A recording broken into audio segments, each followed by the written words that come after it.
Hello students, welcome to next video of electrostatics. आज की class में हम कुछ बेसिक न्यूमेरिकल्स करने वाले हैं। जो पोटेंशियल हमने पढ़ा है, ठीक है, तो उसके ऊपर बेस्ड हम कुछ बेसिक न्यूमेरिकल करने वाले हैं।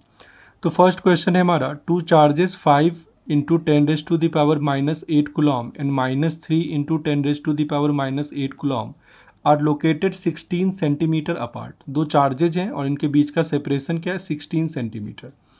Find point between them where electric potential is zero. तो ये बहुत सिंपल क्वेश्चन है। इलेक्ट्रिक फील्ड में भी हमने एक बेसिक क्वेश्चन किया था। तो कोई भी पॉइंट एज्यूम कर लेते हैं, क्योंकि चार्ज के मैग्नीट्यूड अलग अलग हैं तो हम बीच वाला पॉइंट नहीं ले सकते। अगर मैग्नीट्यूड सेम होता और दोनों के चार्जेज अपोजिट होते तो बीच वाला पॉइंट क्या हो जाता, वो पॉइंट होता जहाँ नेट पोटेंशियल क्या होता, ज़ीरो। तो अभी ऐसा नहीं है, चार्जेस का मैग्नीट्यूड अलग अलग है। तो फिर भी हम ये पता लगा सकते हैं कि ये जो पॉइंट P है वो किसके क्लोजर होगा, 5 के क्लोजर होगा या -3 के क्लोजर होगा। तो आप देखिए मैग्नीट्यूड के अकॉर्डिंग ये वाला लार्ज है और ये क्या है, स्मॉल है। तो लार्जर से ज़्यादा सेपरेशन पे पॉइंट P होगा और स्मॉलर से लेस सेपरेशन पे होगा, जिससे कि पॉइंट P पे नेट पोटेंशियल क्या आ जाएगा, जीरो आ जाएगा। और मैथ्स के अकॉर्डिंग आप चेक भी कर सकते हैं। तो since separation between these two charges are given, that is D = 16 cm, so we assume that point P is at small x separation from this one, so it will be D minus x separation from this one।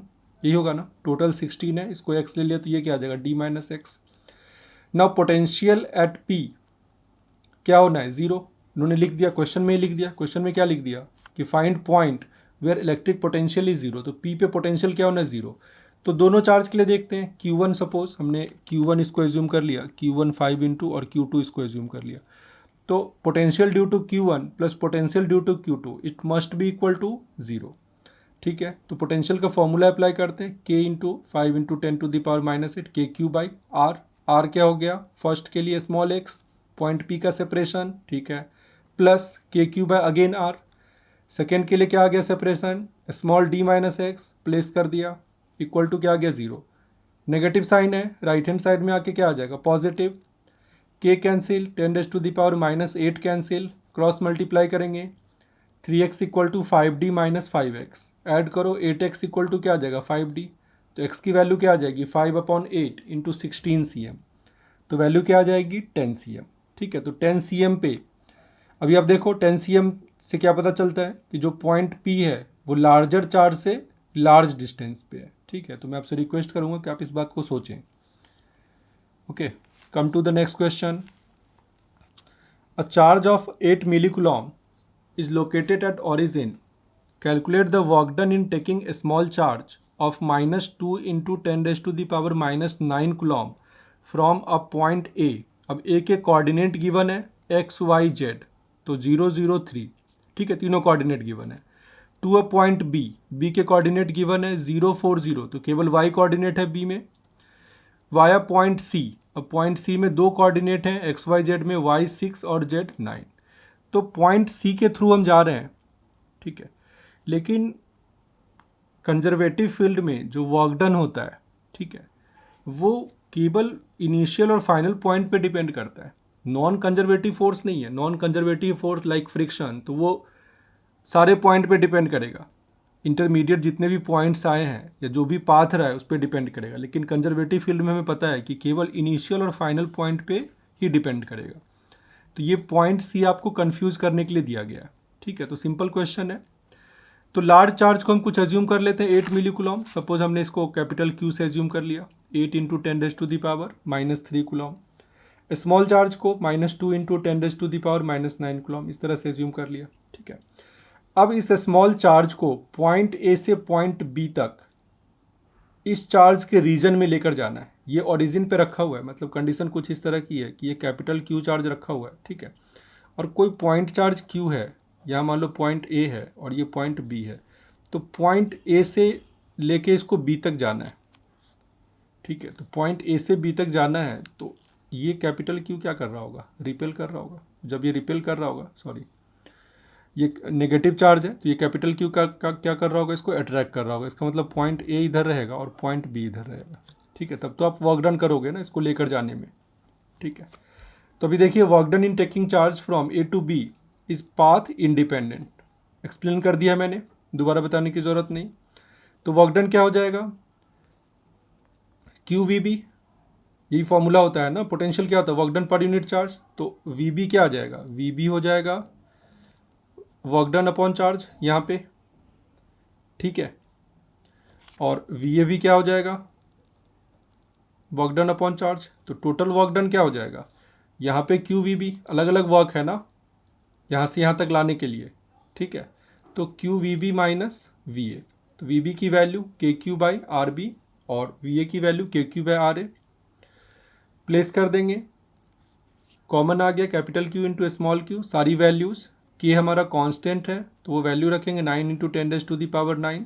Capital Q की value given है 8 into 10⁻³ और small Q की value भी given है 2 into 10⁻⁹।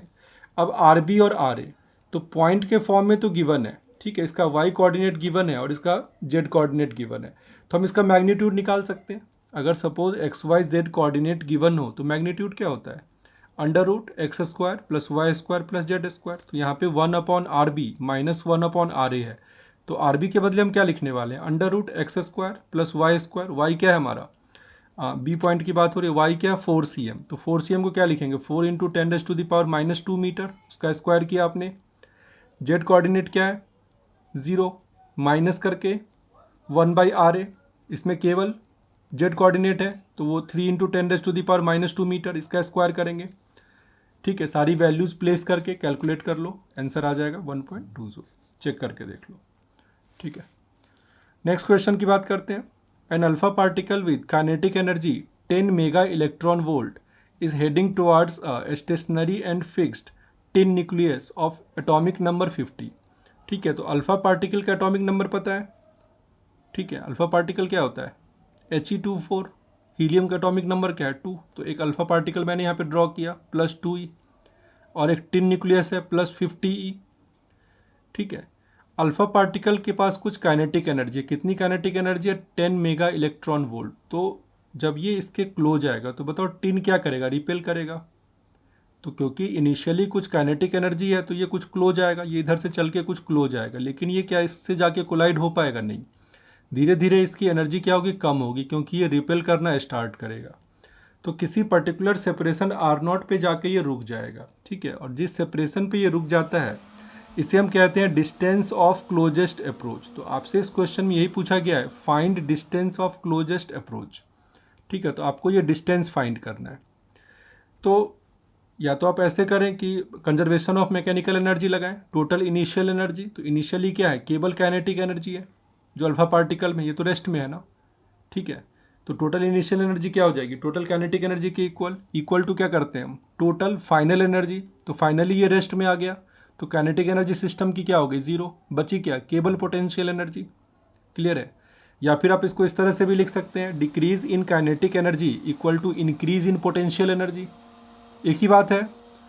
तो decrease in kinetic energy कितनी होगी, initial energy क्या थी 10 मेगा इलेक्ट्रॉन वोल्ट, जब डिस्टेंस ऑफ क्लोजेस्ट अप्रोच पे ये अल्फा पार्टिकल पहुंचता है तो इसकी वेलोसिटी क्या हो जाएगी 0। तो डिक्रीज कितना हो रहा है काइनेटिक एनर्जी में 10 मेगा इलेक्ट्रॉन वोल्ट, -0 लिखना चाहो लिख सकते हो, ठीक है। अब पोटेंशियल एनर्जी, सिस्टम का पोटेंशियल एनर्जी तो आप निकाल सकते हैं ना, के Q1 Q2 अपॉन R0, तो वही मैंने किया है, के Q1 क्या है 2e, Q2 क्या है 50e R0। तो अभी देखो के की वैल्यू हम जानते हैं 9 इंटू 10⁻⁹, R0 अननोन है तो इजीली फाइंड कर सकते हैं, बताओ हो जाएगा, ठीक है। तो R0 लेफ्ट हैंड साइड में ले गए, के की वैल्यू 9 इंटू 10⁻⁹, 52 जा 100, स्मॉल ई का स्क्वायर हो गया 1.6 इंटू 10⁻⁻19, इसका स्क्वायर हो गया, ठीक है, अपॉन में 10 मेगा इलेक्ट्रॉन वोल्ट। तो अब मैं डिटेल में इसलिए डिस्कस कर रहा हूँ कि यूनिट कुछ डिफरेंट टाइप की है तो वो मैं इसलिए डिस्कस कर ले रहा हूँ। तो मेगा को क्या कर लिखते हैं 10⁻6, ठीक है।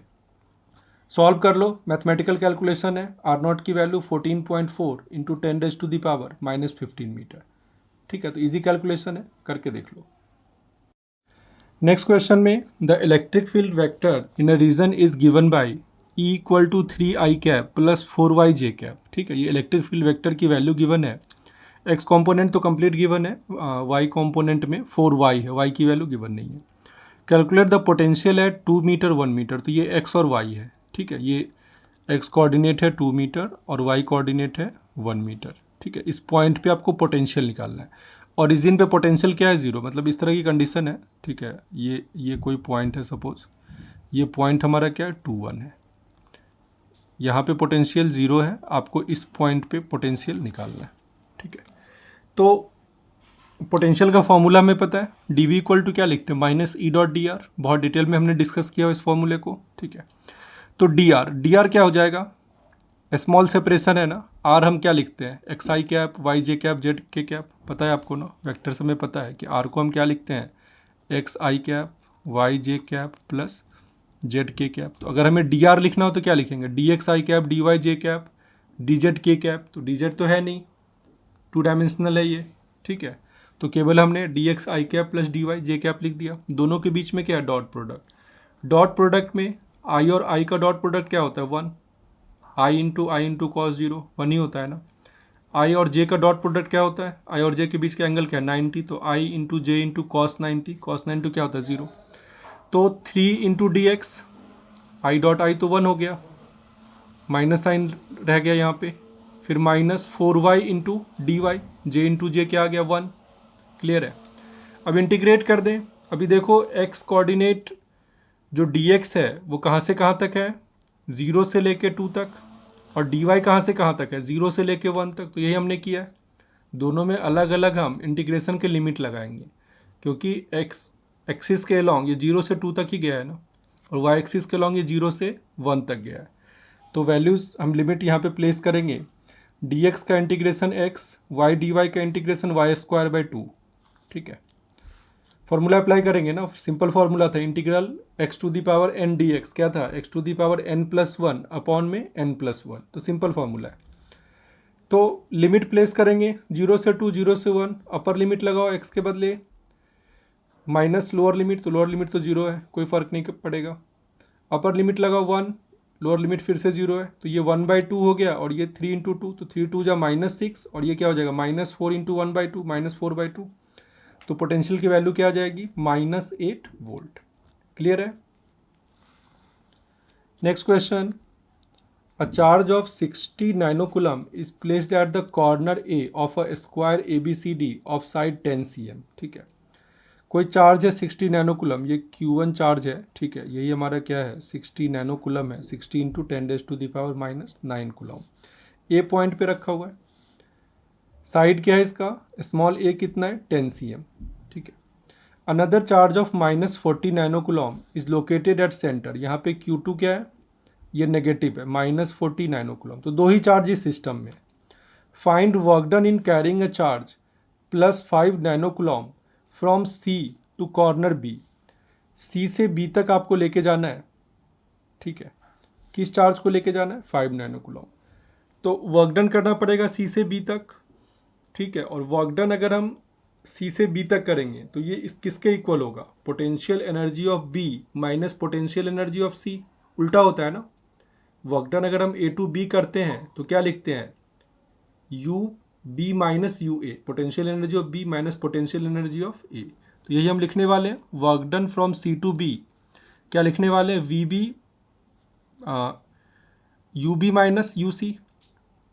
ठीक है, ये तो फिलहाल मैंने पोटेंशियल निकाला है, जिसको आप क्यू से मल्टीप्लाई कर दोगे तो पोटेंशियल एनर्जी आ जाएगी। तो पहले हम इन दोनों पॉइंट के पोटेंशियल देख लें। पॉइंट सी और पॉइंट बी की बात हो रही है। ठीक है, पॉइंट सी से +5 नैनोकूलम चार्ज को लेके पॉइंट बी तक जाना है।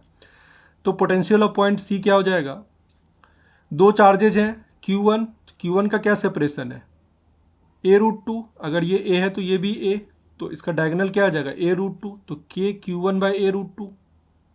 ठीक है, Q2 कितने सेपरेशन पे है, अब ये टोटल a√2 था, अपॉन 2 कर देंगे तो a/√2 आ जाएगा।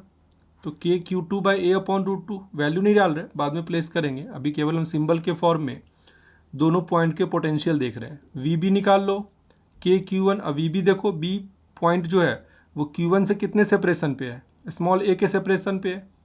ठीक है, और ये कितने सेपरेशन पे है, a/√2 के सेपरेशन पे। तो ये हमने लिख दिया k Q2/a/√2। अब फॉर्मूला हम लगाएंगे, work done from C to B, इसको क्या लिखेंगे, U C minus U B, और यू सी क्या हो जाएगा, उल्टा लिख दिया मैंने, U B minus U C, ठीक है। यू बी क्या हो जाएगा, Q V B, U C क्या हो जाएगा, Q V C. Value place करो, ये वैल्यू हमने यहाँ पे निकाली थी। सॉल्व इसलिए नहीं किया, देखो यहाँ पे दो टर्म कैंसिल हो रहे हैं, ये के क्यू टू अपॉन ए अपॉन रूट टू, एक पॉजिटिव और एक नेगेटिव है, दोनों टर्म कैंसिल हो गए। कुछ टर्म कॉमन आ रहे हैं, के क्यू वन अपॉन ए, ये पूरा टर्म कॉमन आ गया, क्यू पहले से था तो के क्यू वन अपॉन ए कॉमन आ गया, 1 माइनस 1/√2, ठीक है। अभी सारी वैल्यूज़ गिवन है, क्यू गिवन है 60 नैनो कूलम, Q1 गिवन है 40 नैनो कूलम माइनस में, ए गिवन है 10 cm, के की वैल्यू पता है, सारा कैलकुलेट कर लो। ऐसा यूनिट में कैलकुलेट करना है, वैल्यू क्या आ जाएगी 7.91 इंटू 10⁻⁻6 जूल। चेक करके देख लो। Next question, 3 point charges each of 0.1 coulomb are placed at corners of an equilateral triangle of side 1 meter, ठीक है। तो पॉइंट चार्जेज हैं 0.1 कूलॉम के, इक्विलेटरल ट्रायंगल है, तीनों साइड्स इक्वल हैं ए, तो इन तीनों कॉर्नर पे रखे हुए 0.1 कूलॉम के चार्ज, ठीक है। If this system is supplied energy at rate of kilowatt, how many time is needed to rate of, कुछ मिसप्रिंट है इसमें,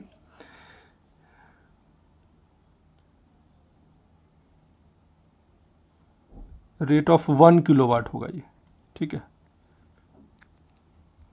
how many time is needed to move one of the charges on to the mid point of the line joining the two. अभी क्या करना है आपको, कोई भी लाइन का मिड पॉइंट ले लो, मान लो मैंने BC का मिड पॉइंट ले लिया M।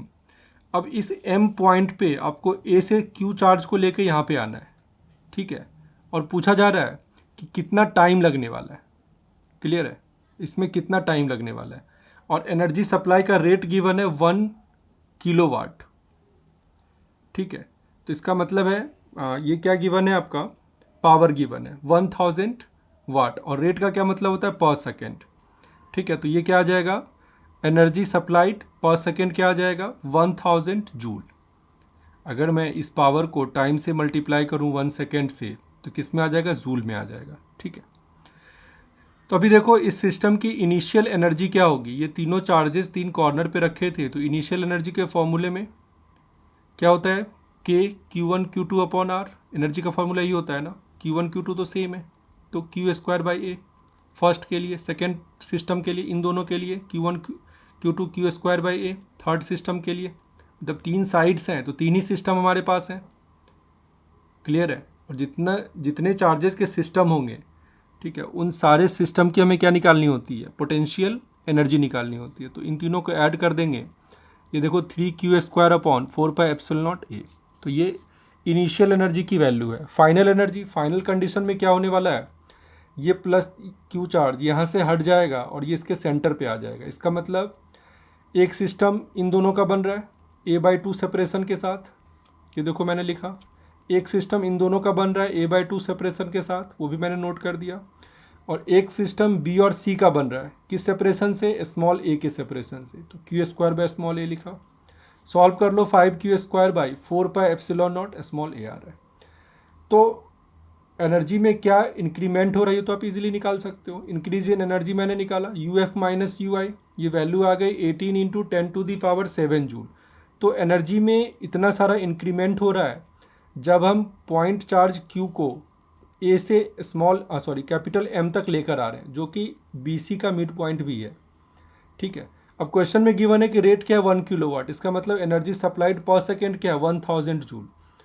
तो 1000 जूल के लिए टाइम कितना लगना है, 1 सेकेंड।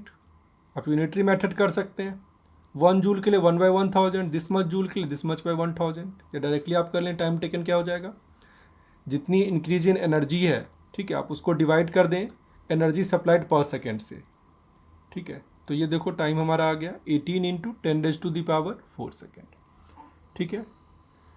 तो मैं अज्यूम करता हूँ कि आज की क्लास में सारे न्यूमेरिकल आपको अच्छी तरह से समझ में आए होंगे। नेक्स्ट क्लास में फिर से मिलते हैं, तब तक के लिए थैंक यू सो मच।